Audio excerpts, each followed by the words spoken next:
Is this thing on? Can you-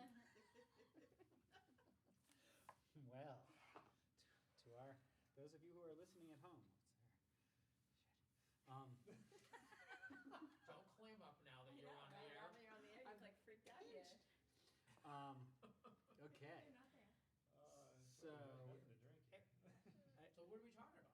today, Today. we have an agenda. So let's run through the sort of the list of things that we've got, that are sort of some of the standards, and then we have a special guest that will present UTech to us in our Haverhill location, and tell us what they do, and so in order to get to that piece of the program without a lot of hesitation, we'll try to end right at 1 to respect everyone's time, and remind ourselves that Haverhill.biz is a volunteer organization, and the only requirement for attending is that you care about what goes on downtown. You live here, you own a business here, you work here, or you just are affected by what happens here, and it matters, and so that's sort of our common bond. But the goal is for us to be a united voice for businesses in the downtown, and we acknowledge that business really is not just about economics and business plans and marketing, but it's about culture, it's about character, it's about parking, urban planning, it's about zoning, it's about street art. And so we kind of put our arms around all of those issues, and when issues around those things come up and need a voice to speak for promoting business and all of those issues in the downtown, we try to get together and forward those issues and those causes and make our voices known at city council hearings and other public forums. So that's sort of the why we're here, for the record. We go through a sort of there's been a series of projects that we're tracking, and including the fence, bridge installation murals. Erin, are you kind of tracking that? So we had a sign that was, that, and it's smaller than that one now, but it was basically the same graphics, writ smaller, there, with these two other pieces as possible follow-ons. What is the thing on the right? The red and blue one? Blue thing? So that's on the right. The right at the Yeah, bottom yeah. with the after picture. So that was I forget the official name for these types of street. You're the one who, yeah. What was it? Lenticular. Lenticular. Thank you. Kind of installation piece where when you're looking at it, when you're walking this way, you have an image, and when you're walking that way, you have Oh, another yeah, image. yeah, yeah. So it's I kind of remember that. three-dimensional coming off the fence. Okay. So a way of dressing up that Yeah, that fence. no, that's cool. Yeah. I Yeah. forgot about that, but I remember talking about it now. Lenticular. Right, and then a more So- traditional. So that's something that we would need, that's something that we would be installing, or that's something we would be like trying to replace another thing with, or what It's is the something thought? we'd be installing, so we'd Uh-huh. need to come up with a budget for it, the artist, installation, the whole project is something that we would need to come up with. And the genesis is that there's some money set aside in the budget of the railroad bridge renovation for a sign that was taken down from the bridge saying "Welcome to Haverhill," and they asked us for some graphics to replace the sign, and we went through a process of, this is the gateway to the city, it's got this ugly construction fence and this sort of bridge abutment and the potential for a sign, what should we really do? And so this was part of an answer about what we should really do. And the status now is the actual dimensions of the sign is like minuscule. And It's so our 16 feet graphics, by 4 feet. but yeah. relative to this, that's It's sort of very a small. third of the size of what we're looking at. Yep. Right, and so we paused for a minute, and what's the So we were kind of thinking, let's get the sign up and kind of see what the initial reaction is to it, because it's kind of this new design for downtown Haverhill. It kind of projects that idea of a new design for downtown Haverhill. So we've been waiting for them to install the sign, and So we gave Andrew. them the graphics and it's just a matter of waiting for them to execute? Yeah, I mean, I Has- asked Andrew about it, and he said that, you know, this project is still supposed to last like 2 more years. So it could go up any time from that, so. Oh, so is the Yeah. sign already, is the sign already made, or is it something Yeah. it's already been made? Well, the Yeah. graphics have been designed. But has anything been created yet? Not to our knowledge, because essentially they gave us a week to come up with something. They said you have to submit something within this very small time frame. So we submitted something, and then they, you know, said, if you submit it by this time frame, we'll pay for it, we'll install it, you know, we'll get it up. But we've heard nothing since then. So Is this- there any, is there any opportunity to make changes to it, or is it locked It's a in? great question. The only reason I ask is because there is something else going on that has not yet been released that is graphical, that could be incorporated into the sign. Oh, the The new chamber branding. Right, and we talked about whether this should have a chamber, you know, sub-logo or somehow, because it's not uncommon for Welcome to Town and have the chamber be part of it, but we opted against doing it The new in one? a literal way. Before, you know, the concept of a chamber at all, graphics aside, quality of graphics Yes, aside. that chamber graphic that was it's supposed to live way beyond the chamber. Oh, I'm with you, and You know what I'm talking about? I know. Yeah. So that may be something that it's just a piece of a graphic, but it could be something. It would be great if that resonates throughout the whole street I'm with once you. it gets released. Here's what I would wanna do is, because it's been so difficult to get that to move forward. Okay. And it appears that it's been delivered to the construction people, and they're going with it somewhere, somehow. I just want it to go. That makes sense. Let's include the chamber here, or Yeah. maybe the lenticular design Yes. says, welcome to Haverhill when you're coming in one direction, and the Greater Haverhill Chamber on the other side. You know, I mean, let's find a way to get it in there. I Okay. love that. Cause it is, look, in terms of its image and branding for the city, it's just freaking great graphics. Yeah. I mean, I love the way that whole package has come out, and it's worthy of, sort of identifying ourselves graphically. Yeah. Yeah, and this is, you're, so. But the thing is that those two side, the lenticular piece and the mural are latent. Are the two sides I'll also execute. like MBTA controlled areas? Separate, Okay, and it's sort so there of, may be hopefully more wiggle room and kind of. Yeah, running we limited we in have- Scope right now with the bridge, because it's an MBTA property. Yeah. that was the thing, is that Yeah, the sign with the bridge it's was, not- it had if we constraints, just it get had all something sorts on of stuff, and these things are playgrounds. Yeah, Raise as much money as you can and do whatever you want there is sort of the message, yeah. I think. Yeah, and so, I mean, it just needs, if we wanna focus on it, we could focus on it and try to pursue it, but we would need to kind of think, determine like, okay, this is something we're gonna achieve within this time frame, and we're gonna look for like these grants and Well, so, that kinda so thing. there was a series of us that submitted applications for the TDI creative grant, and I know yours, creative, and we all sort of support each other. And, Yeah, absolutely. and Creative Haverhill has had a great one that I understand is street art. Is this potentially part of it, or? No, it's public, the public art element is, like small sculptures that would go throughout downtown through the TDI district as, to be a part of Art Walk, so this, Right, okay. we talked about if this could be added in, but it wouldn't work with the budget, so, yeah. So that's, all right, so sign to, next time one of us sees Andrew, we should ask him to give us an update, or maybe there's gotta be a way to find out. It is on a schedule Yeah, somewhere. it is. You know, We just- it's knowable. Yeah. We just need to know it. Yeah, I'll follow up with Andrew about it, and, So you wanna roll through the other slides of that? More on the lenticular. Nice. Downtown parking. Okay, On that? yeah, you, I can't give you much of an update other than we've kind of stalled for lack of available resources in terms of time. But well, we took it to a certain point, and then paused for summer vacation and elections. yes, Well, and I so, think that's a fair yeah. yeah, and we're clear of both now. So it's time to pick it back up.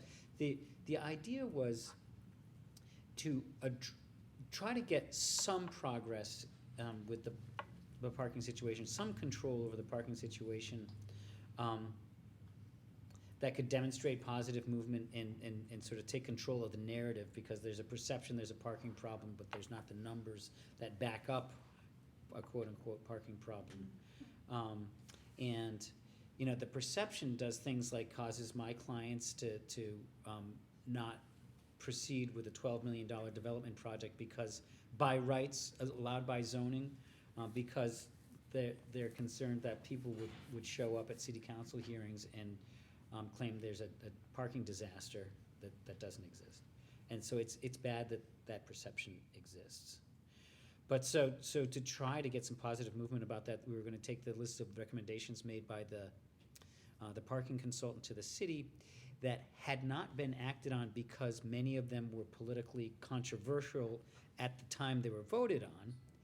And some of them have cooled. Their radioactive half-life in political terms has cooled off, and to try to bring the half dozen or so back up at city council, get them implemented, and then build on that success. So I think I want to, that's on me, and I'll recontact Mary Grisey.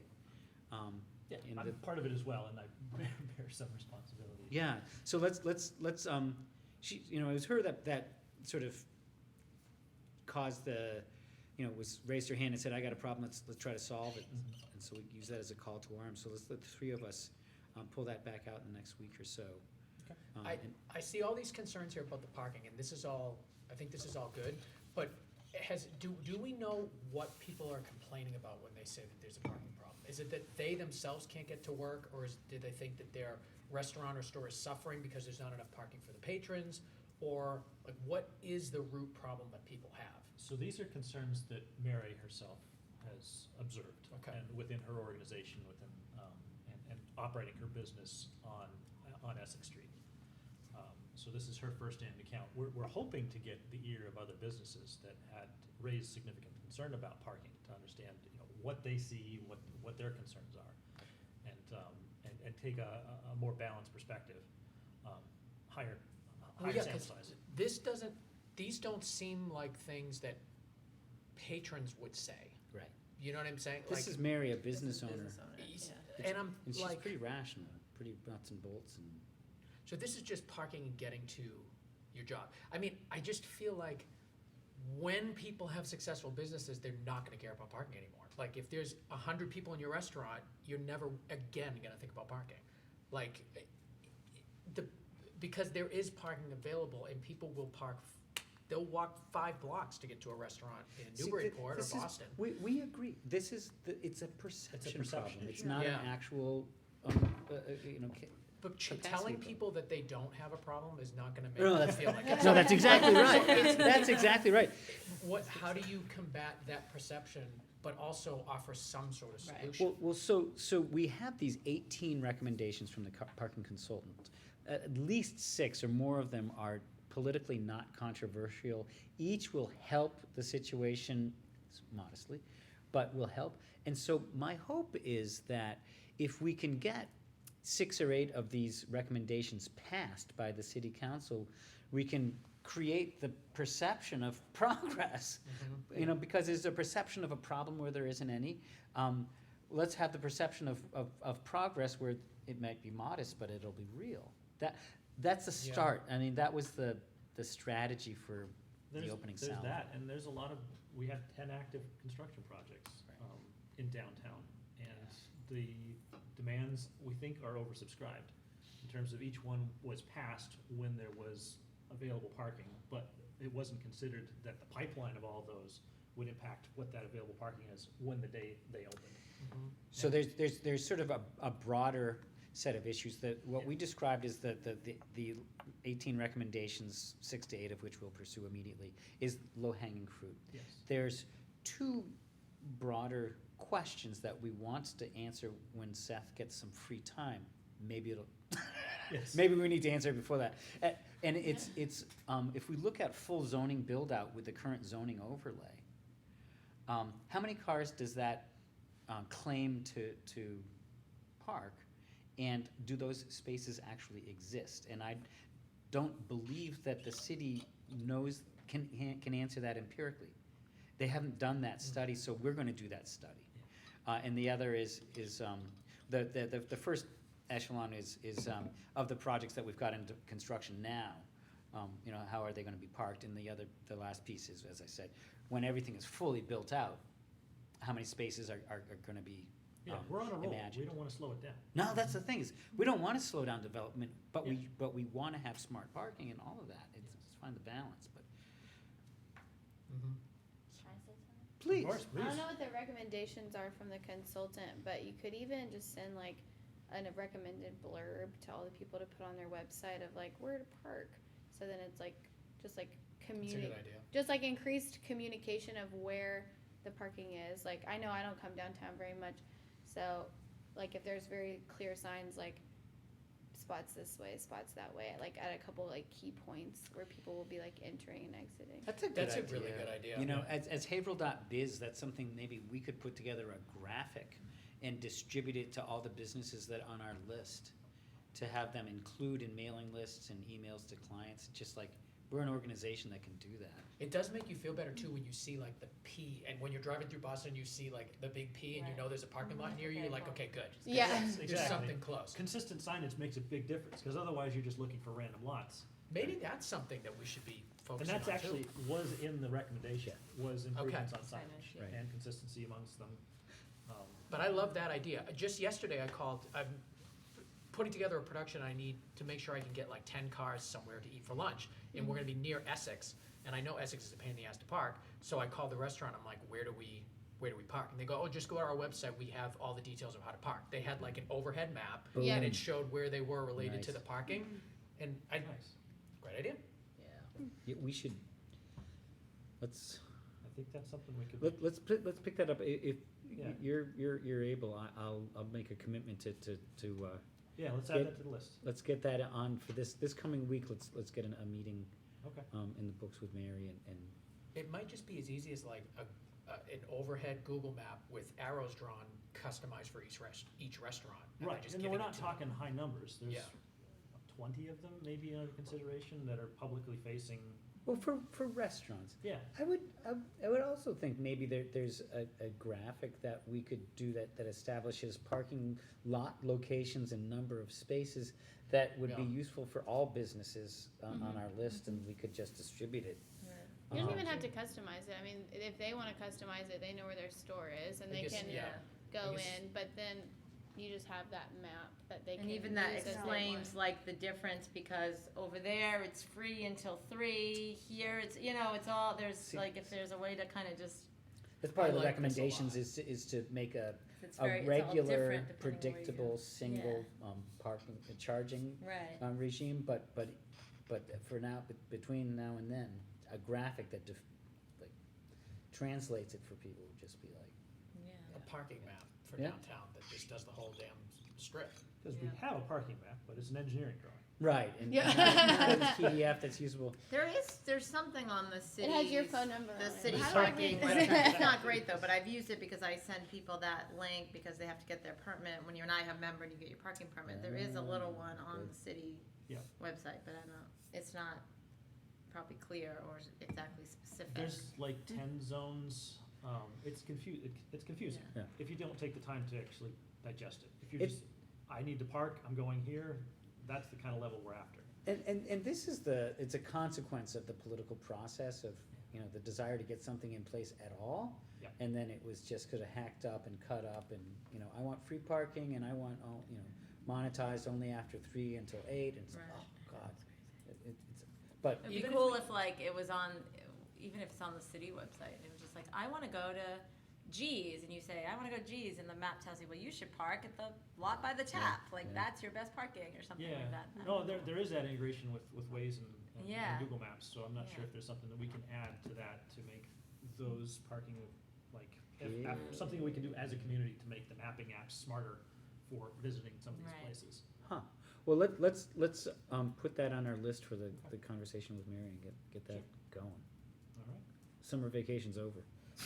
back to work. Good You can suggestion. Winter say that is because coming. it's actually, it was snowing. I know. Just a couple Perfect minutes timing. ago, I looked It's still behind you and there was snowing. big flakes coming down. Summer vacation is Yeah. definitely over.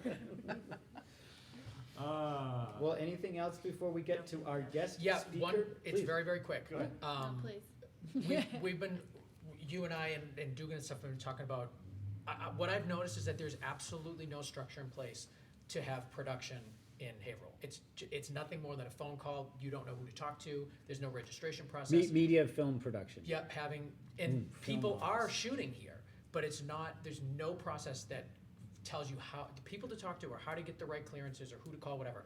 So I am, I'm gonna be putting this together probably with Eva Montebello, who's been helping me on some productions. I already bought the website filmfriendlyma.com, and I have Film Friendly New Hampshire too. I'm looking for, I already have the people that are gonna be the go-to people, but what I'm looking for is schools, interesting looking, exteriors, Locations. homes, all sorts of locations, but it goes way beyond what the film office has to be open to production. Architectural offices. Yes. UTech. UTech.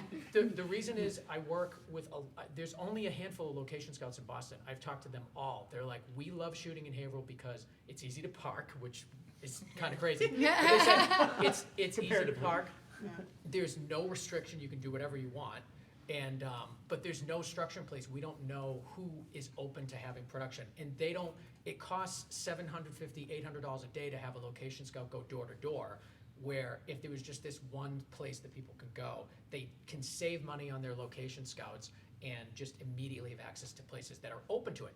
Not saying if you're on it, you're guaranteed to say yes to a production, but you're just saying, I'm open to talking about it. But it's a huge barrier to break down, and it's love as it. easy as saying yes and having somebody go out and take photos. So what can we do to help you? Just, if you know of any places, just the starting point, it would be great to have, if I could have 50 places on the list at launch, it's a huge help. But it could be anything, just if you know anybody that is open to it, from a house to a restaurant to a government building, or just a cool looking exterior that has like an interesting, sculpture in it, something, anything. The names of the people that own it or are responsible for allowing people to shoot there, and just them saying, yeah, I'm interested enough to be on the site. That is all I need. And I really want to put this out early in 2020 because that's when people start planning for their summer projects. Ah, So the earlier the better. So that's it, just have it in the back of your mind, sorry. cool. Oh, no, please. Thank you, Ben. Awesome. Awesome. This is y'all's meeting. Well, and we have a guest speaker, as we often do, Hello. and her name is Morgan Wamsley. That's right. Okay, and you're the director of the Haverhill UTech? No, so I do corporate relations and communications for UTech. So we are mostly centralized in Lowell. We have a couple people that are more on the programming, street worker, and transitional coaches that are focused on Haverhill, but we're still pretty new here, so we're building out a Haverhill specific team.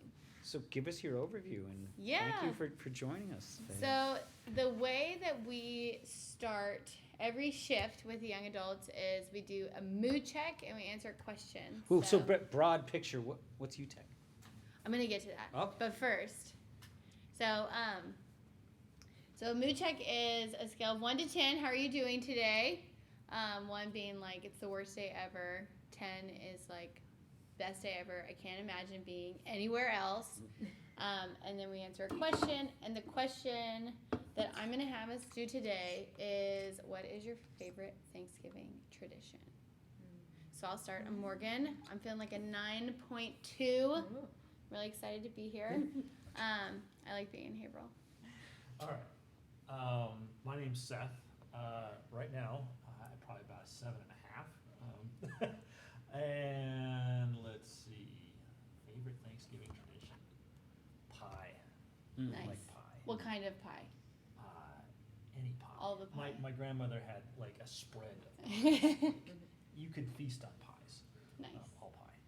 So. Great, I'm Erin Padilla, and I'm probably about an 8. It's a pretty good day. And my mom and I always make challah bread for Thanksgiving for no apparent reason. We just do. So it's kind of a random thing, but yeah, we enjoy it. My name is Pam. I think I'm about an 8. I'm a little sore because I finally went and got my flu shot over the weekend. Oh, So no rabbit punches on this side. Favorite Thanksgiving tradition is there's 2 family recipes that are included in the meal.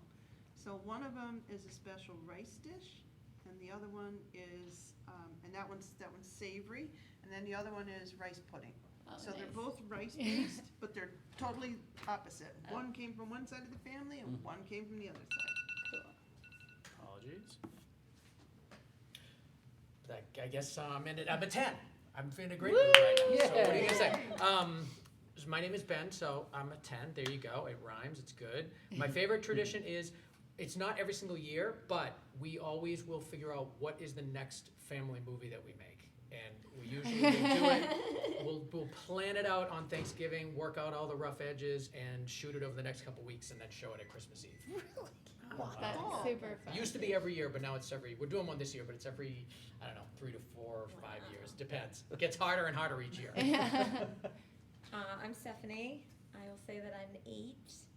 And my favorite tradition is that I run a race every Thanksgiving morning on the Feast or 5. And my kids do the kids race. And it's really fun. We get up early and we run. And then you can eat whenever you want. You don't feel guilty about it. Nice. My name's Matt, and I'd go about a 9. It's a great day. Yeah. So my favorite tradition is that we get together at my sister's house, and she and her husband moved back to the town that we all grew up in, and his family, her husband's family have been family friends of ours since we were little kids, and so this is their family homestead, and we get to go back, and it's a little place in central Connecticut, and it's beautiful, and I just, look forward all year to seeing my family, and after 3 minutes I remember, oh God, this is why I couldn't wait to leave, and then spend the whole rest of the next year, in anticipation of loving to see them. Amazing. So, UTech, we are 20 years old this year. We work with young adults coming out of gang involvement and incarceration in the Merrimack Valley. We just opened up in Haverhill in June. So we're really excited to be expanded here. There's unfortunately a lot of activity. There's about 2 gang sets in Haverhill that are kind of going at it, and so we have a street outreach team that works with them behind the walls and also in hot spots around town. So basically, you hear the term at risk, high risk. So we're working with the proven risk young adults 17 to 25. So they are gang active. They have been incarcerated. They are parents. About half of them are parents themselves. And so these are the young adults that are really the influencers in the streets, and also kind of have they're the people that a lot of other people have already given up on, or they've aged out of other programs. A lot of programs are in place until you're 18. And so at that point, if you don't have a support system, there aren't many options. And so the reason I start with the mood check and the question is because so our culture is a really huge piece of our model. We have the program model, we have all the pieces of it, but our culture, we say that, if you took our model and dropped it in Atlanta or St. Louis or whatever, it wouldn't work without our culture, because having it be a place where people feel comfortable being themselves, being a 3 or a 10, or like being able to share about their personal lives, it's an opportunity for us to kind of know if we need to follow up with somebody, or it's a big piece of our culture is making sure people know that they can be home there and really be themselves. And like one of our values is see beyond the mask, and so knowing that they kind of have to put on a front for a lot of different areas in their life, so we just kind of are there for them until they're ready to be themselves. But I'm gonna show a quick video to kind of show you behind the scenes of everything, and then we'll go into a little more detail. Today is a new day, a new beginning. How you show up in the world is really important. You've been through a whole lot of things, but you make it right for yourself. Should I choose conflict Or should I choose peace? The young adults we work with all come to us with past serious criminal involvement. These young adults are the influences in the street. We serve the 10% that are involved with 90% of the criminal activity. We don't say at risk, we say proven risk. If we can do really solid work with these young adults and they can do solid work for themselves, that 10% can really flip into the number one biggest and best allies in our community towards positive change. As you look on the streets, you got poor college students and rich drug dealers, right? So it's hard to get these guys to commit to something like this. But when you provide something that they can see and an avenue that's going to be productive for them, everyone bites and everyone understands that positiveness is always going to bring love and love is always going to bring peace. What the streets have to offer sounds good in the beginning, but in the end, they really have nothing to offer you except jail, death, or hospital. I ended up getting stuck in the streets and I had to do a lot of things that I regret. Some of those things led me to go to jail, and then it was just like, I need help, but I don't know who to go to. And then I found UTech. We serve young adults in the Merrimack Valley. That includes Lowell, Lawrence, and Haverhill. Our mission is all about making sure young adults trade violence and poverty for social and economic success. We're coming in to provide a better option, or we're coming in that window to say, this is where we can come in and probably be of best help to you, and then provide options. We think about these as the windows of opportunity. Unfortunately, the largest window is usually the jail cell.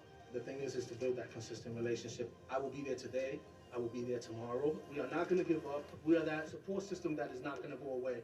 You know, I'm thankful that you guys are here, not giving up on people like us, that society has already condemned us, and you guys just haven't. You're here showing us that you care and you believe that we can do better things with our lives. 1, 2, 3, Meeting!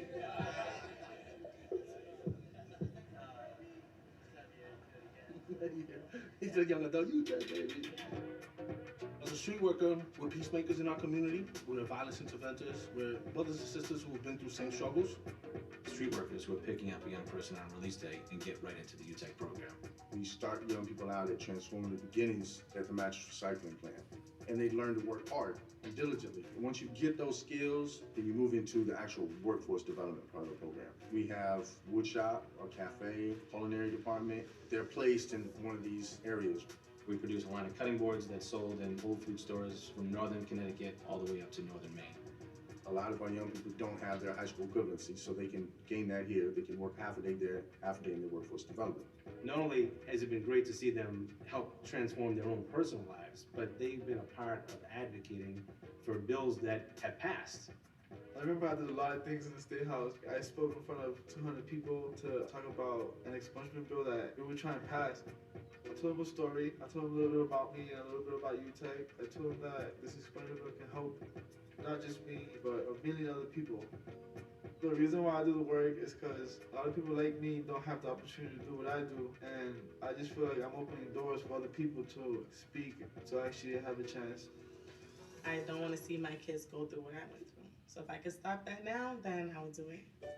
We've developed this 2-gen program that includes on-site childcare, free, age 6 weeks to 5 years old. UTech, they don't give up on you. They don't label you. Every day you come in, you're like a whole new person.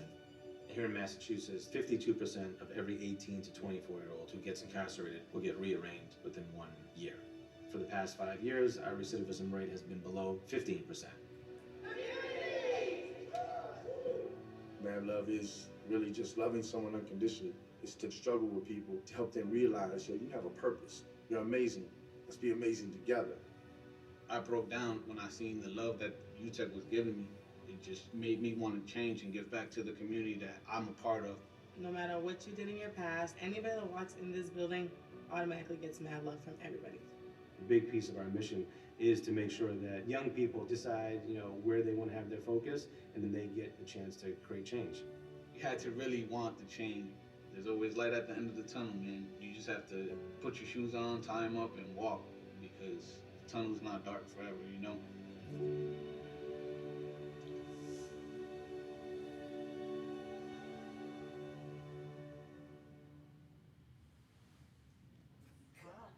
So their words are a lot better than mine. So that's why the video is important. So yeah, we have a street outreach program, which is basically how people get engaged with UTech to begin with. We know that they're not just gonna kind of show up and say, "I'm ready to change my life," and so they'll show up to someone time and time and time again until they realize that this is an option that they want to pursue. And so they mentioned the windows of opportunity. So we know that there are windows when people are considering a life change. The biggest one being the jail cell. Unfortunately, other ones being in the hospital or at a funeral home when either they experienced a tragedy or a friend, just those moments when you realize that the lifestyle is not sustainable. And so the street workers are always in those moments. They're part of the first response team with the city. When there's an act of violence, a lot of what they do is also help prevent retaliation. So the street workers are kind of a lot of the silent heroes of when you see an act of violence, why it doesn't become 3, 4, 5. It's a lot in thanks to their work of working with leadership in the gangs and kind of settling the dust there. So that's the street outreach model, and then once they come in, they get paired with a transitional coach whose job is basically to break down every barrier internally or externally. So we offer a lot internally. We have childcare, we give them a job, they work towards their high school equivalency, but they'll also go with them to court. They take them to get their license. They make sure they're connected with the other public resources that we don't necessarily provide, but we know are available to them, like healthcare and housing is not something that we provide, but we make sure they get connected with it. A lot of our young adults do struggle with homelessness. So they're paired with a transitional coach. We have 3 social enterprises that we employ them at. We do mattress recycling, which is in Lawrence. That's kind of everyone's first step. It's unfortunate. It's like kind of like boot camp, It's low skill. It's really just about showing up on time, being engaged in the work, and then you move up to either culinary or woodworking, and from there, wherever. So that's kind of UTech in a nutshell. Do you kind of have questions? How can we help you? Yeah. Oh yeah. Yeah. So there's a lot. Being supporters of our social enterprises is a big way that businesses can help. We do customize our cutting boards, which make great corporate gifts. So kind of spreading the word there. And the other way is, so jobs is a need. It's not an immediate need because we are fairly new to Haverhill and people, once they actually enroll, so there's the work of actually getting them into the program, and then once they enroll, it's an average of about 1.5 years. And so we're not quite like churning out employees in Haverhill yet, but that will be a need, so just to like keep it in the back of your mind. Can you talk about like what's happening in Haverhill like right now and where things are, how many street workers, how many people you've engaged so far? Yeah, so we have 2 street workers and 1 transitional coach dedicated to Haverhill. Our space in Haverhill right now is a drop-in space. It's when the street workers will go open it up, people can come hang out. That's the way we started in Lowell in 1999, was a drop-in space. So luckily we have a lot more resources at this point to get them into programming, but we also know that it takes a long time to build the relationships with the police department and the city and the gangs here to really be able to be effective. And so it's a lot of laying the groundwork. In Lowell and Lawrence, you have like 25 active gang sets. Haverhill, it's only 2. So that's a helpful thing here. I don't know the numbers exactly of how many people the street workers have engaged with that are Haverhill specific. Enrolled in our program total in a year, this past year was 167. In Lowell and so when we serve Lowell, Lawrence, and Haverhill, basically we only have spaces for like our mattress recycling facility is in Lawrence. So if they're in mattress recycling, we like drive them to Lawrence. And then if our cafe and our wood shop is in Lowell. And so right now that's like where they are participating in programming, but they're still living in Haverhill. Like we pick them up here and take them there, and our goal is to have as close to what we have in Lowell and Haverhill as the budget allows. It's a very expensive program because it's a wraparound supports. I mean, in addition to providing the job and the transitional coach, we have mental health supports, we provide lunches, we provide transportation, basically everything that's a barrier in their lives we're breaking down. So to completely duplicate that would be fairly cost prohibitive, but the plan is definitely to have at least a social enterprise dedicated to Haverhill. So I mean, as so things, something new perhaps, or Yeah. like another culinary thing, or just you something. I mean, yeah. honestly, we're really looking to the businesses. Anyone that we talk to here, we want to know what are the skills that we can be equipping them with here specifically. Maybe what's a need here. We never thought we were going to be a mattress recycler, but it came up as that was a need in the community, was to have someone recycling mattresses. And so I actually saw, and I sent it to Keith at Make It, because he has the sewing machines of people using old billboards and making bags and stuff out of them, because it's these huge pieces of plastic that get thrown away. So I don't know, little innovative things like that, where you think hey, maybe we could do something with this instead of throw it out. We could definitely be a thought partner in that, and it could be a good kind of starting ground for something.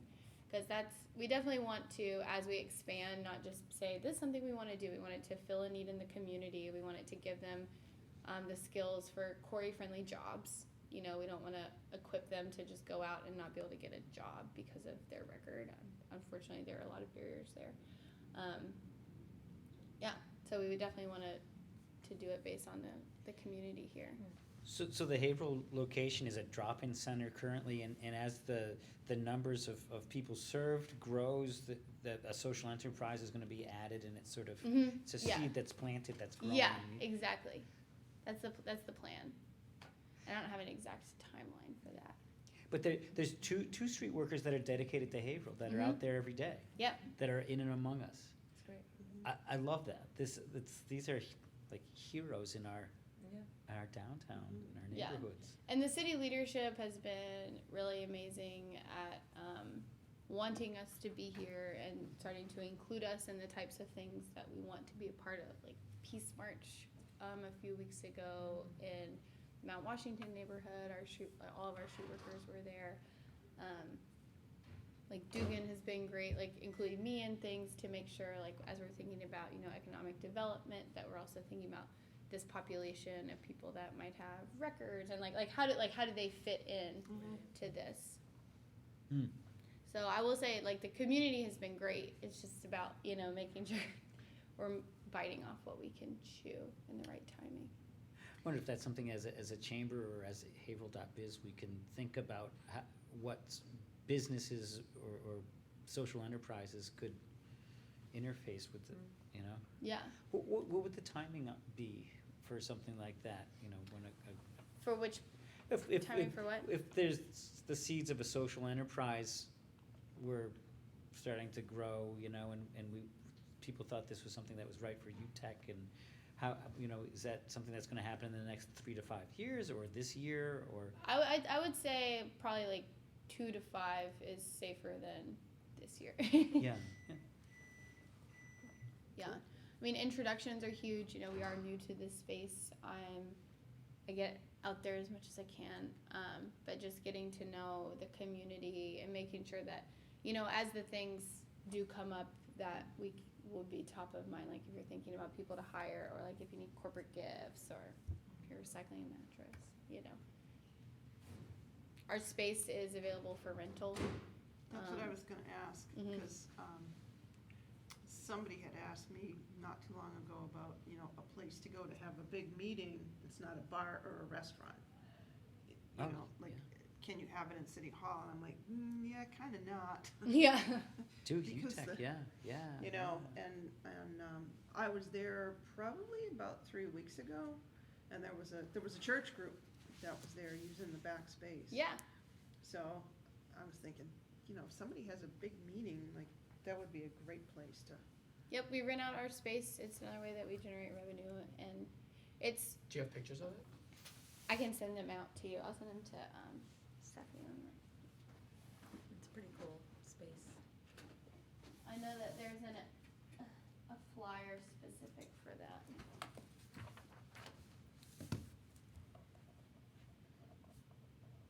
Yeah, and that's the kind of thing that people, I guess, would come to you like, where can I do this? And so Yeah. UTech is an option.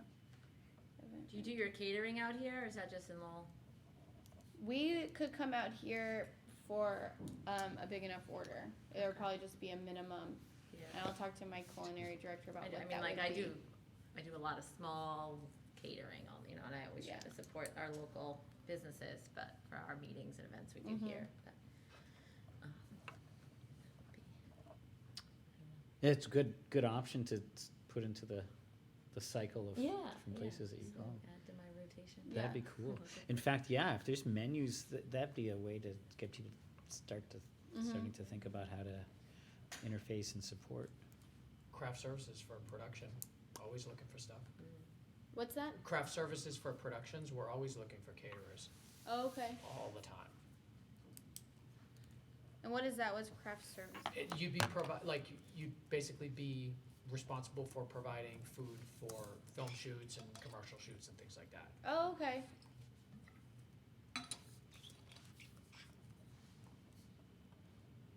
I just don't know how small you're able to do Right.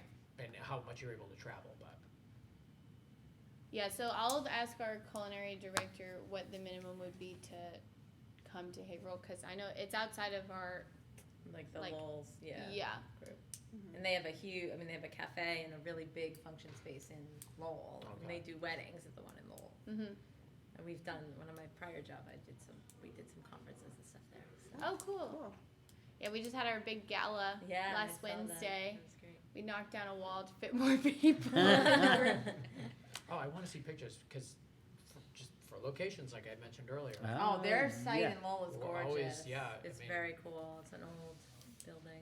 Is that what you do for a living? Yeah. Is you manage people that are coming here to shoot? No, I own a video production company on Wingate Street here, Oh, and we okay. do mostly commercials, but we'll do like more and more social media stuff, and Okay. but we're all like it's a constant battle looking for locations Okay. because there's only a handful of location scouts, and each of them have their portfolio, and it never really goes beyond that. So after after a year of working in the area, you'll know. I mean, I've been here forever, but just in general, after you've worked in the area for a while, you've pretty much seen everywhere. Right. And it's so just do one you weird- focus on Haverhill? No, I mean, Like you would go kind of. the website that I'm putting together is, I just want to focus on Haverhill because I know from talking to the location scouts that it's a desirable location. Right. But they don't know anything about it. So that's just a side thing. But for my own productions, I mean, we're everywhere. Okay. Cool. So I can definitely send you pictures of. Yeah, that'd be a great location. Yeah, they're The lovely. space. I've is never good. seen it. I don't Yeah. know. It's It's- pretty. It's neat. Well, Morgan, thank you very much, and thank you, Stephanie, for the connection, and Yeah. I really appreciate that. I've known about UTech for a bunch of years. Years ago, Derek Mitchell invited me to Yeah. propose on the office space in Lowell, and Jay Mason ended up doing that work. But I learned about this great organization and was tickled when I found out you guys were coming here, and so thank Yeah. you. Andy Vargas was a big proponent Yeah. of making that happen. And I would say Andy probably almost single-handedly is the reason that Yeah. it's in Haverhill. Like Yeah. he did not stop to get that happen and got a huge state grant, I believe, or Yep. some big state money to make it happen. Because you can't. I mean, these programs are not cheap. Right. But it's so impactful. Mhm. You know what they do. Thank you for having me. And stay on our mailing list, and please join us when we have these meetings, and Yeah. or Yeah, if there's issues stuff come we up. can do. Yeah. I know, we've talked about, like, we'd like to, I think it would be nice to, like, cycle our meetings through different places. Yeah. The challenge being The- tech and it's very Yeah. easy to just set up here, Seth's office here, like, it just makes it convenient. So it's like a catch-22, but We move, we go to other. I know, locations. But you if know, issues- it takes you half the time if you do it here This versus is trying true. to set up. This That's is the only thing is managing your time. But I think we want, and like using UTech for a creative industry night event is something I we think that should would think about. And So- what- What's that? So creative industry night is, and we didn't talk about it today and we ran out of time, but we've done 3 of them so far. So we take an event and we've come up with sort of a theme. So one event that we did was on music, and we got this really cool keynote speaker who talked about the music industry and was a hip hop, he's a professor at Emerson, but like an expert in hip hop and founder of the Brooklyn Hip Hop Festival. So he was like our keynote. He was awesome. And then we had bands, and we went to Coco Brown, and we sort of try to engage people downtown in sort of unique ways around like a theme. So then the last one we just did a couple months ago.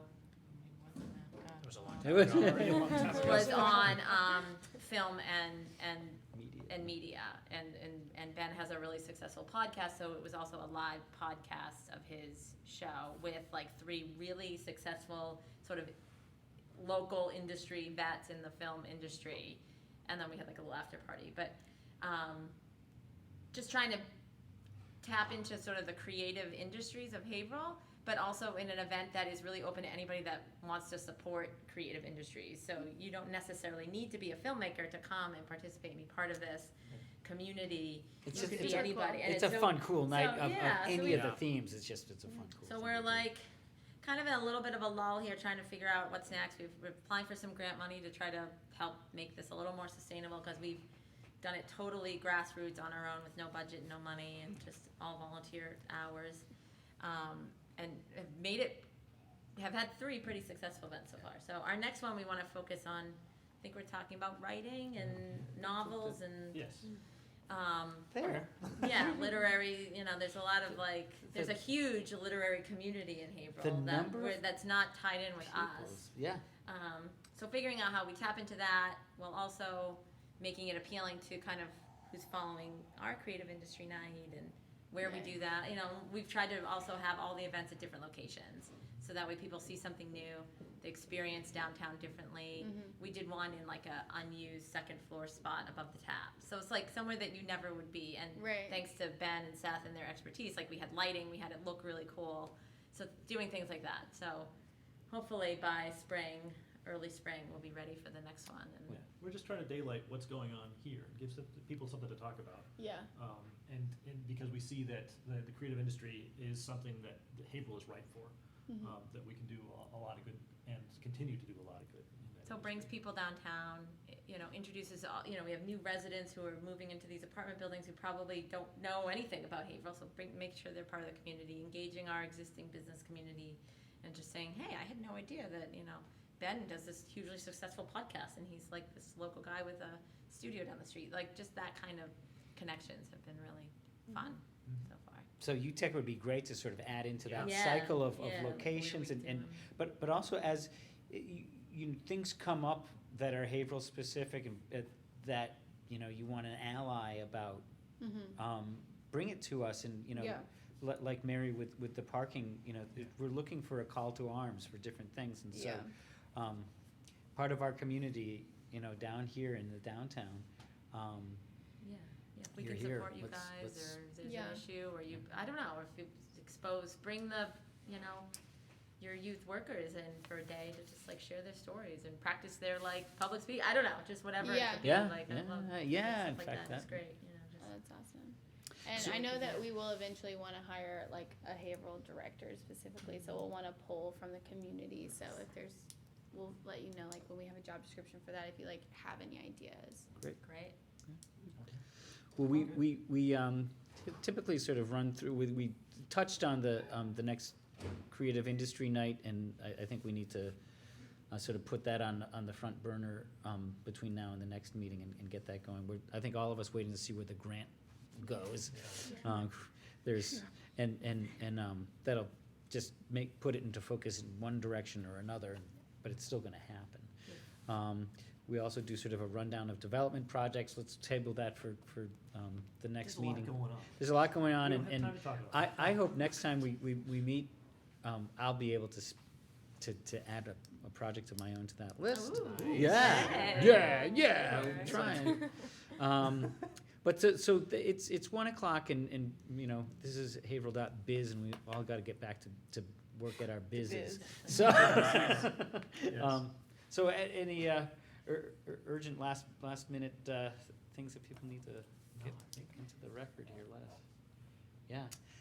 Thank you all for coming. This is important and hopefully we'll continue to do better at invitations, getting them out in a timely fashion, and specifically invite political leaders, and let's get the bi-monthly meetings that happen with this group, not just the events and specific things, but this general group, larger and larger. I think there's keep spreading the word that'll help get us some company. And you're on the hook. You got to come next time and bring 3 people. All right.